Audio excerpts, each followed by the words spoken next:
Só para fazer uma recapitulação aqui, para quem não sabe, existe uma coisa chamada liberdade de expressão na Constituição.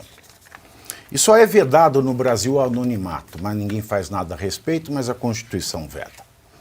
Existem duas formas de você se expressar. Uma como particular, como cidadão comum, como sujeito que, do poder do qual emana o poder dos nossos representantes, depois que a gente vota, sobra o poder da contestação, da crítica.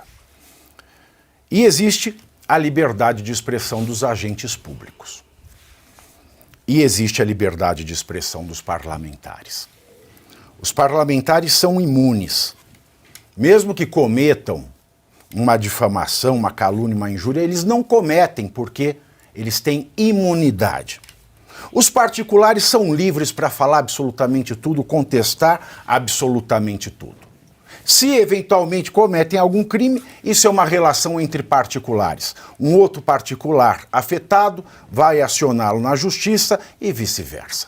É entre particulares. E a liberdade de expressão de agentes públicos, enquanto particulares, são plenamente livres. Mas, se existem recursos públicos para você divulgar alguma mensagem, pleitear alguma coisa, você pode ser investigado por uma CPI, que é uma comissão parlamentar de inquérito. Por quê? Porque tem dinheiro público.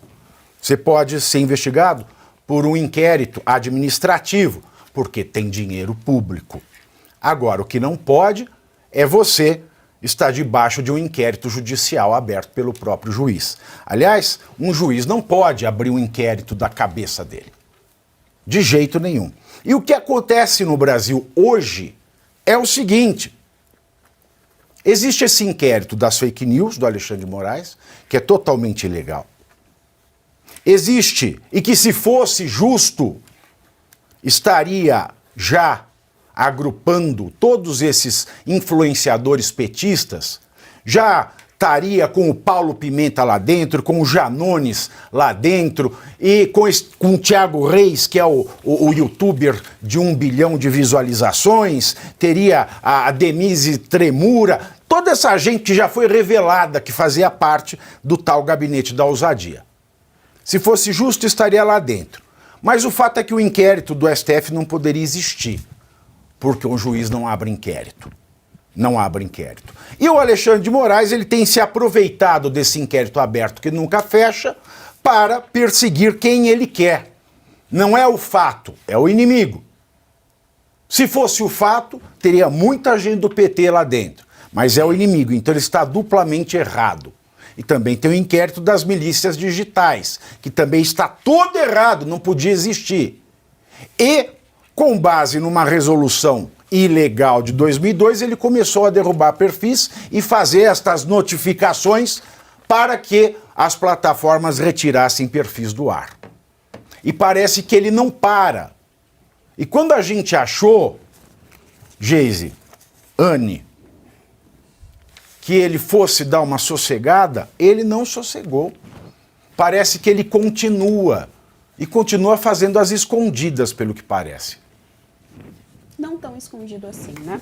Olha, esse caso ele é interessante porque, primeiro, a gente precisa pensar a liberdade de expressão, de comunicação, que as redes sociais deu ao afegão médio. Então, assim, o grande problema desse consórcio midiático, desse consórcio de poder que a gente vê dentro do STF, dentro de governo federal e dentro desse mainstream inteiro da esquerda, é que agora, finalmente, nós temos uma ferramenta nas mãos em que a gente pode se comunicar. Então, eu posso ir lá fazer um tweet, eu posso aglomerar pessoas, eu posso livremente me juntar com pessoas que defendem as mesmas coisas que eu defendo. A grande questão para essas pessoas são muitas pessoas que defendem ideias contrárias a que eles querem. Então, o primeiro ponto que a gente precisa pensar é a pauta da rede social, ela é muito importante e a gente tem que estar muito atento ao que eles querem fazer em termos de regulamentação e assim por diante, porque tudo vai caminhando no sentido de podar a nossa liberdade de expressão. Então, inclusive assim, por meio de ferramentas, de dizer que hoje uma coisa é desinformação é fake news e amanhã já não é. Ou então, você dizer alguma coisa em relação à sua fé, por exemplo, aquilo dali não ser respeitado e ser podado, porque aí você é considerado um extremista. Então, a primeira coisa que chama a atenção é isso. Outra coisa importante é que depois que o Elon Musk assumiu o Twitter, né, que agora é chamado X, vale ressaltar que teve todo aquele debate a respeito de como o Twitter foi utilizado para interferir em eleições. Então, assim, mais uma vez, é um poder que querem tirar da mão do povo e querem manipular ali para deixar da forma como eles acham correto. Ou seja, não respeitam a nossa liberdade de expressão e não respeitam o poder ali, o mínimo de poder que temos dentro dessa malha social como um todo. E aí, o Elon Musk, ele chama a lei, né? A lei está violando a lei. Não é bem a lei, né? O senhor Alexandre de Moraes, ele não é a lei. O que ele deveria falar é que não está respeitando. Eu sei que ele está se referindo à medida, né, que foi tomada e depois a própria medida é desdita, né, ali entra em contradição, mas não é bem a lei. É porque os ministros do STF realmente estão se posicionando como se fosse, não só a lei, como se fossem deuses que vivem no Olimpo, e aí a bola está no campo deles e eles fazem o que bem entendem. E acusam de coisas muito sérias as pessoas que se opõem à tirania do poder. Então, assim, é inacreditável que isso tenha chegado a esse ponto, porque vale assim, eu nem sou tão fã do Elon Musk, tá? Eu não sou do time do Elon Musk. Eu acho ele meio freak, assim, meio malucão e tal.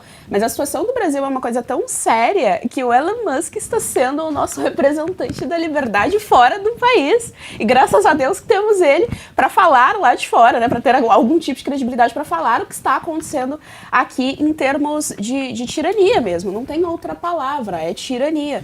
A liberdade de expressão, ela tem sim consequências, mas o caminho nunca é podá-la, porque se você começa a podá-la, a censurá-la, você começa a criar uma série de problemas dentro do país, que é o que acontece, porque assim, só para fechar o meu comentário, às vezes a gente fica muito nesse campo abstrato das ideias, mas eu preciso lembrar a nossa audiência que existem pessoas presas, sem prova de nada. Felipe Martins é um dos casos, existem pessoas presas do 8 de janeiro, senhorinhas com terço. Engraçado, na Bolívia teve o golpe, não vi ninguém com uma bíblia na mão, eu fiquei confusa. O Silvinei Vasquez, né, da Polícia Rodoviária Federal. Exatamente, então assim, vamos sair desse campo da abstração e lembrarmos, existem pessoas presas. Como é o nome do rapaz? Eu acho que era Kleber, que morreu preso. Clezão, né? Ele morreu. Então assim, por que ele morreu? Porque ele estava em péssimas condições e ele não era um criminoso, gente. Era uma pessoa que estava defendendo o seu ponto de vista ideológico, estava defendendo a sua filosofia política. Sem ficha criminal. Exatamente. Então, totalmente limpo, pai de família. Pra gente ver a gravidade da coisa. Então, assim, não vamos sair desse campo abstrato. Nós estamos tratando cidadãos que pagam os seus impostos, que trabalham, que faz o país funcionar. Eu tô falando do afegão médio, tá? Não tô falando de uma elite, tô falando do cara que sai pra trabalhar. E é preso porque defende um ponto de vista político. Não é esse o caminho. Não é possível que as pessoas não percebam, não entendam que não é esse o caminho e que isso começa por nós que estamos mais à direita. Mas que com certeza vai avançar para todos os lados. O tirano, ele não tem amigos, meus caros. Ele não tem amigos.